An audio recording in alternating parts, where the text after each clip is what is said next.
All right, this is a big episode, guys. We are going to be talking about silver price forecast for 2022. We're talking about some of the highs we may hit, and we're going to use gold to help us out with that. So we'll even throw in gold price forecasts and the highs that we may hit in 2022. Now, we'll talk about the good, the bad, and the ugly as far as what some banks are looking at, and even the bands that I'll give you as far as like what I think the lows, the mids, and the highs could be for gold and silver, as far as like where they could be averaging given those inputs. Now, if we just quick pause, if you guys are new to this channel, please hit that subscribe button down below. It really helps the channel out to kind of get out to more people. Please hit the like button on the video, comment your thoughts, definitely get engaged, and let's get started on some of these calls here that we're seeing from some banks. Now, this article was written recently. It was posted on Bullion by Post, and these are gold price predictions for the year 2022. Now, I'm just going to read off some of the numbers or some of the calls in the middle. I'm not going to read this whole paragraph. So, on the lowest end of the scale is Australia and New Zealand's ANZ Bank alongside Singapore's OCBC Bank, who believe that the strength of the recovery will see gold fall to $1,500 to $1,600 per ounce as tapering begins and interest rates rise. Okay, so we have a lower range here, lower bound. Now, I will say, if this is a lower bound, and some people think that, hey, if we drop, we may not hit as low as we did after we dropped post 2011 and or I should say post 2013.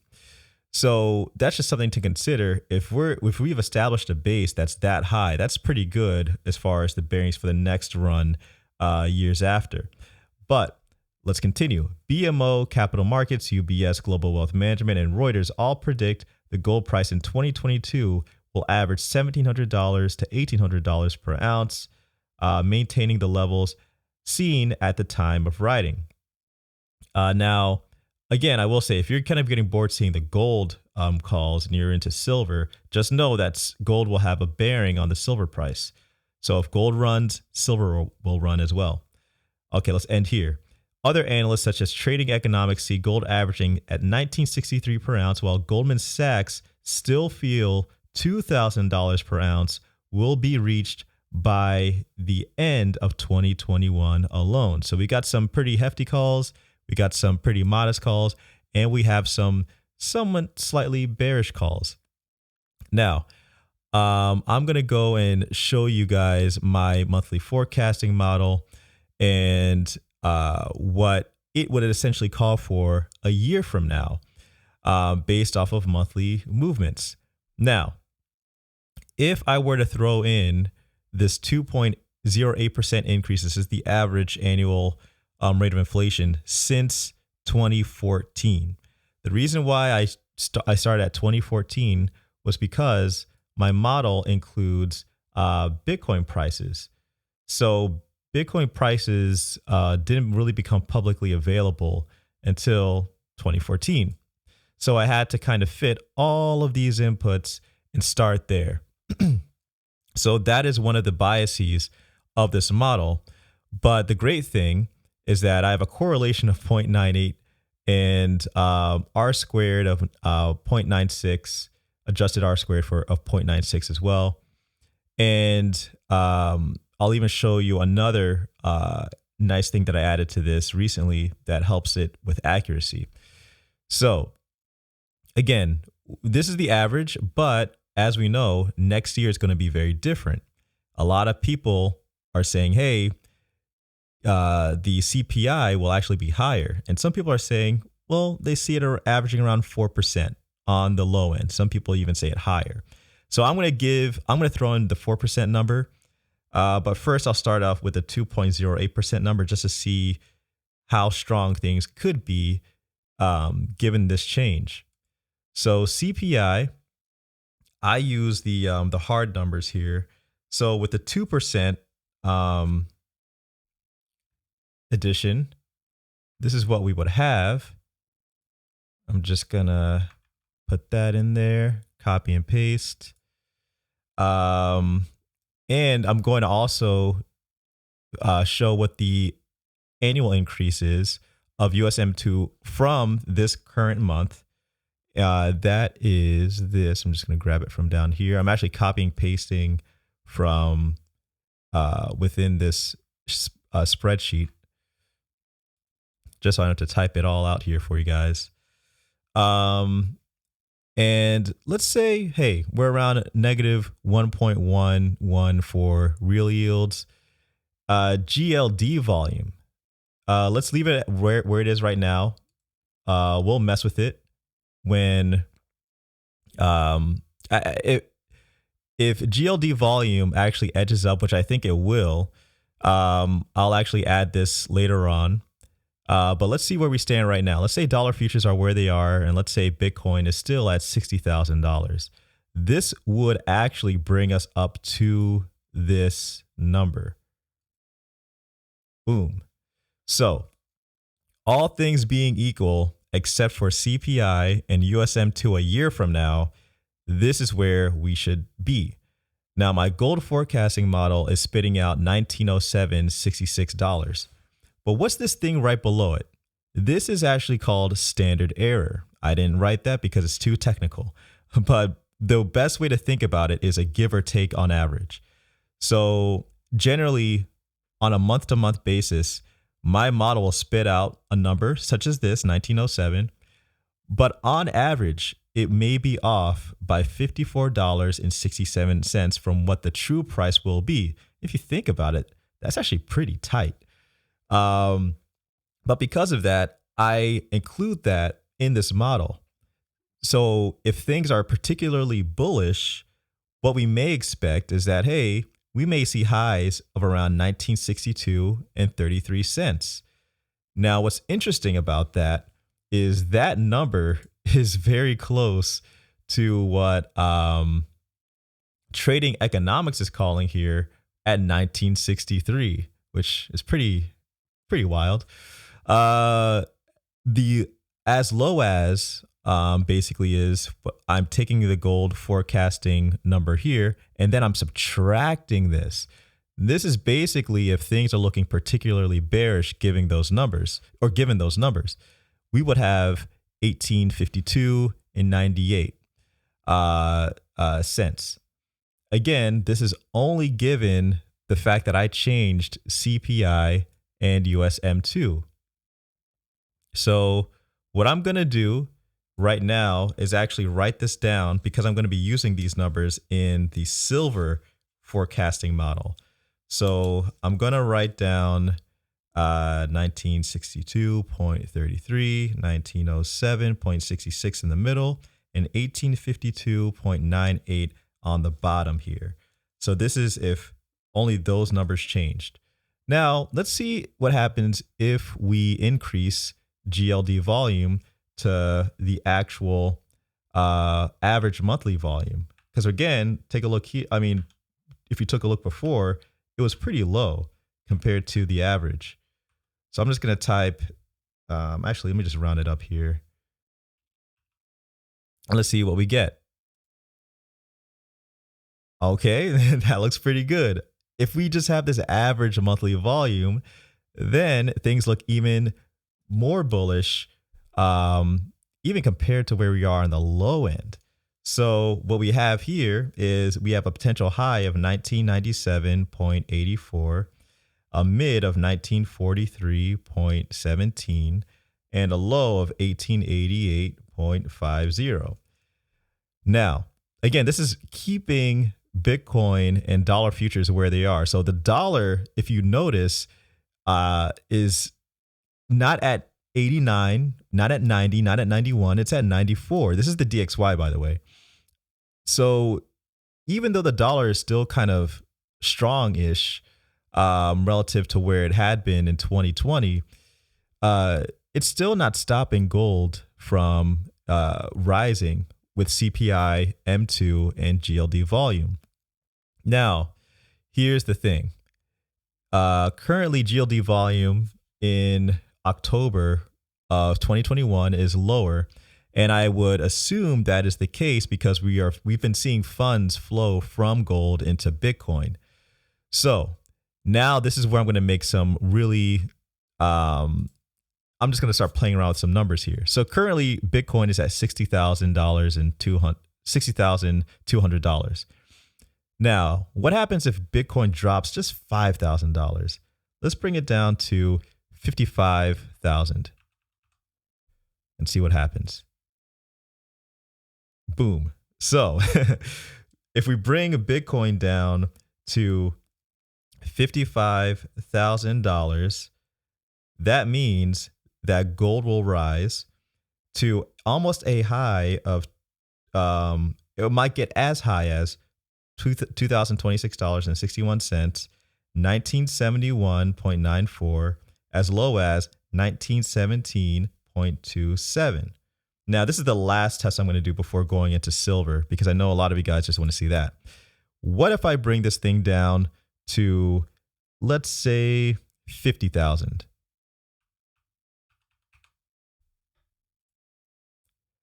And we're at mid 2000, so 2054, 1999, so basically almost $2,000 in the mid, and 1944, 92. Now, here's the cool thing. We all know that Bitcoin fluctuates pretty aggressively. So it dropping down to $50,000 isn't necessarily something that would be completely out of the ballpark. It could drop down to $50,000 and then rise aggressively back up to 70 or 80 or whatever. So this could be a pretty quick flash where we might see gold prices really take a run for it because Bitcoin happens to be weaker, particularly at a given time. But again, as we know, Bitcoin prices fluctuate pretty aggressively. So this is what we could possibly expect from gold. Let's add some of these numbers that I wrote down and add them to CPI. Also, I forgot. Hold on. Let me do this. You guys probably want to see this. What happens if I add that 4% number to CPI? So we're going to add, let's see, this number right here. Going to copy and paste it.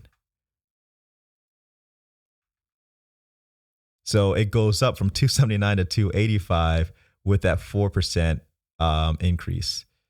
And it actually, funny enough, moderates the price. So that's something to take in consideration. With this model, it's a regression model. So it takes all of these inputs into account. And actually, you can't see this. It takes all of the inputs that I have into account and spits out a number. So the difference in CPI between 2% to 4% next year actually isn't that much given all of this information. So what I'm basically trying to say is if that is true and all of these things hold, then CPI only really needs to have a 2% increase, an average increase. If all these other things grow, then or all these other things happen, then CPI it's just, an additional factor, but it won't be that much of a determinant of what we could expect. So people might say, if we don't get 6% CPI, then it's over. That's not true according to this model. So let's throw in the 2% number here for CPI. Let's leave the US 10-year alone. Now, SLV, let me just show you some of the other inputs here. So let's go over here. SLV will be 500 million. That's what it is right now. Dollar futures 94.11. Bitcoin 60,240. So let's start messing around with this. So we threw that in there. SLV, let's keep it around here. Dollar futures, let's keep it there. Gold price. So if we're at 279, let's throw in a high. Let's throw in 1963, the one that Trading Economics had, and that's the one that I also had as well at a certain point. So that brings us to as high as $28.11. And that's with Bitcoin still being in the 60,000 range. So again, pretty good. Didn't have to change anything. We just changed gold and CPI. Again, this is where CPI should be given its 2% growth. So CPI should be here.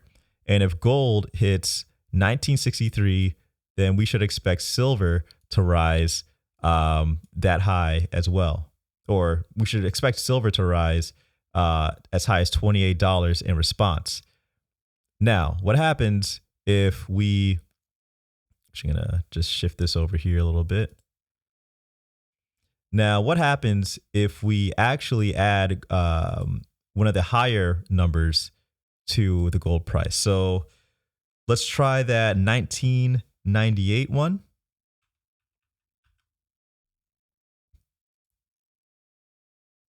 Okay. Takes silver to $28.51. So as you can see, just because of that resistance level that we built up in 2020, there really isn't too much of a difference going from 1962 to 1998. Let's keep going here and actually throw in the Bitcoin price at 55,000 and gold at 2026. So Bitcoin or gold, let's throw in gold here first. 2026. Again, these are the highs, so I'm doing more of the bullish side of things right now. We don't have too much time for the bear side because we're almost at 20 minutes on this video. So I don't want to take up too much of your time here. And Bitcoin, that would be 55,000. These are the numbers that we calculated in the last sheet. So that brings it down to $28.09. So remember, Bitcoin and silver actually have a positive relationship. So it's kind of moderating a little bit here as gold increases and silver and Bitcoin drops. Now let's bring it to let's bring gold to 2054 and Bitcoin to 50,000.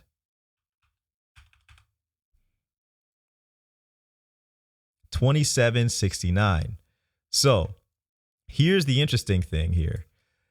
What we can assume is that if gold increases due to all of those factors, and let's say, for example, Bitcoin fluctuates and drops down, gold will do really well. Silver will lag behind it. And eventually, as we know, silver will make a run afterwards. But we need to wait for it to increase along with Bitcoin. So let's say, for example, who knows, we drop back down to 1999. And let's say Bitcoin then makes a run for it to 70,000. Now we're closer to $30. We're at $29.92. Let's say if we get to $80,000 in Bitcoin. Now we're at 31 potentially here as a high. So guys, this is pretty much what I'm looking at here. Essentially what I'm seeing is that if we have CPI rising, USM2 rising as it should, then we should expect gold as a high to get around 1962. And let's say if Bitcoin is at 80,000, that means that the middle forecast would be 2092, high would be 3092, low would be 2791. So even if gold is only getting up to 1962, and if Bitcoin makes a run for it, then silver could actually potentially hit $30 an ounce. So This may be a case, but let me know what you guys think. This is just my forecasting model, and it's pretty accurate given what I've seen so far. But let me know what you guys think in the comment section below.